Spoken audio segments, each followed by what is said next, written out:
Alright guys, and welcome back to Armored Warfare, and today we are taking out the Leopard 2A6. This thing is great, but the reason why I'm playing PvE today is because every single PvP game I played in the Leopard 2A6 was dreadful.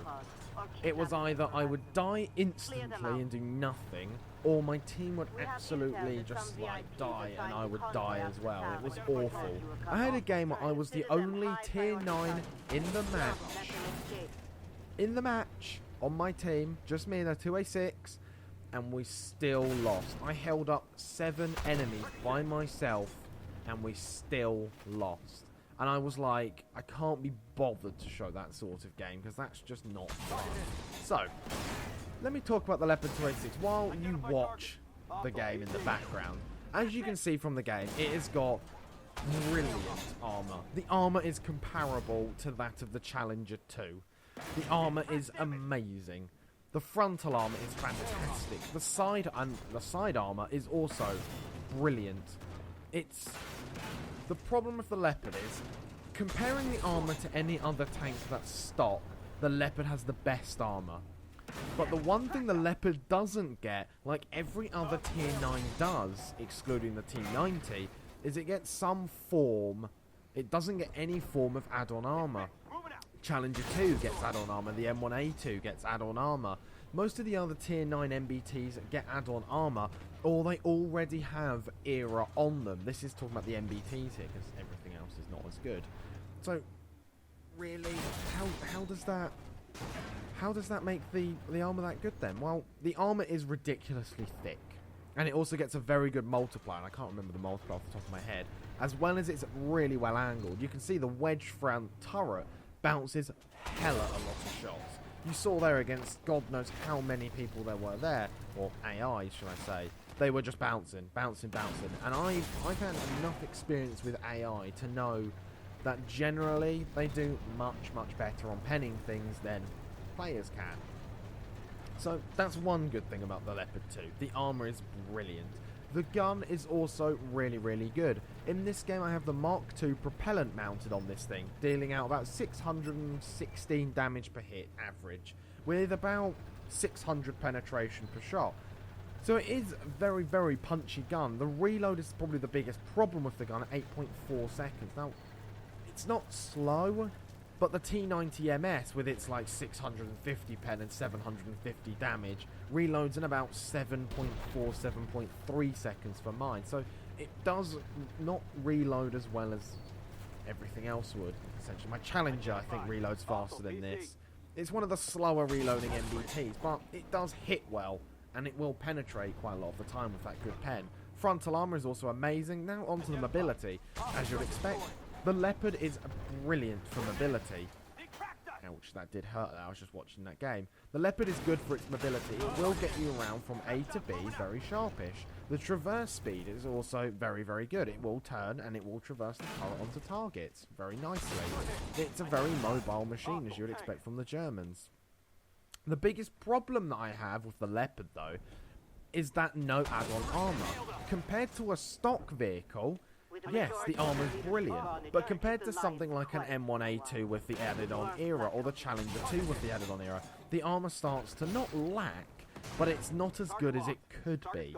And also, one other thing that I haven't mentioned yet that I don't like about the Leopard is the incredible overhang of that turret. The turret is massive. The turret is really long. Traversing to the side is basically, you might as well traverse your hull to the side as well. You're not going to miss the side of the turret. Albeit the side of the turret is well armoured against smaller guns or, you know, lower tier vehicles. But against the T90MS, and I don't know where that shot went, the tree ate that shot. Against the T90MS with its massive 125mm gun, it's not going to stop that sort of round at all. Or even a T90 perhaps is not going to stop that. And that is one massive problem, as well as the ammo rack being stored at the back. That's probably the two biggest things I don't like. One thing also about this map, I can't actually remember what the map was called, Operation Harbinger or something, is that the hitboxes of the terrain, as you saw there, are not particularly well done at the moment. Hopefully that will be fixed. Actually, it will be fixed in the future. But That's one thing that I'm not too keen about this map. I don't like PvE as much as, as I should do. I much prefer PvP. It gives you a much better idea when playing these sort of tier 9s than, anyone else would. And then my game froze for a second. I was like, holy crap, what the hell happened there? And as you can see, for a split second, the amount of ricochet marks, there you go, pancakes all over the front. But as I was saying, I much prefer to play PvP, and wherever I can, I will.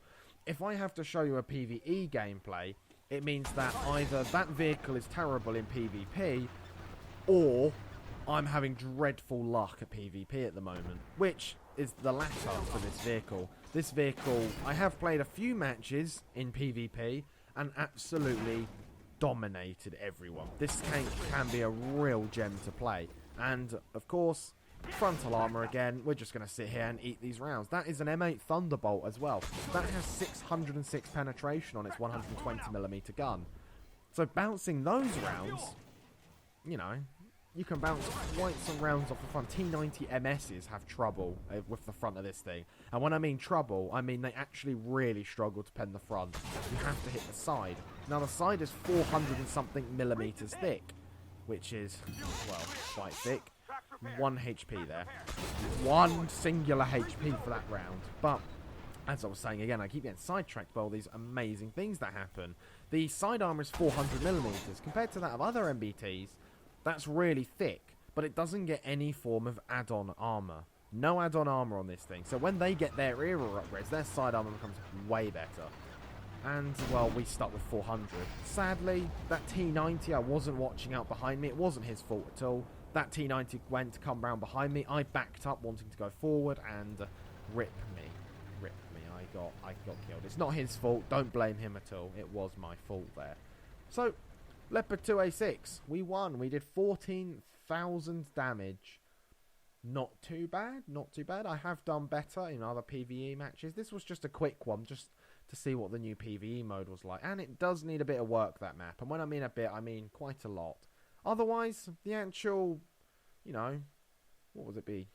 The actual layout of the map is good. How you have to advance through the waves of enemies and then defend the cap. It's quite a basic idea, but it works. The map does it. The map just needs a bit of optimization. And when I mean a bit, I mean a lot. So, 2A6. What have we covered? Good firepower, good mobility, fantastic armor. It's just overall better than the Abrams. It's not your Joe average. It's your Joe brilliant, basically. There's a lot to do with the Leopard. The side armor, though, and the no add-on era is a big, big no for me. So we did 13,638 damage, with another spotting of about 16,000 spotting damage, because that's what you get for being at the front line, taking the damage like we're meant to. When we go to details, we'll have a look through, and we'll look at our potential damage received, because who doesn't want to look at that? What's that? Where is it? Protection. So we took 15,817 damage with 46 hits received. So we did quite well in our 2A6, I may say. We took the damage, we dished out the damage, and we spotted for the team to do the damage as well. The 2A6 gets a massive thumbs up. It's a 9 out of 10 for me. And as always, guys, thanks for watching, and I'll see you in the next one.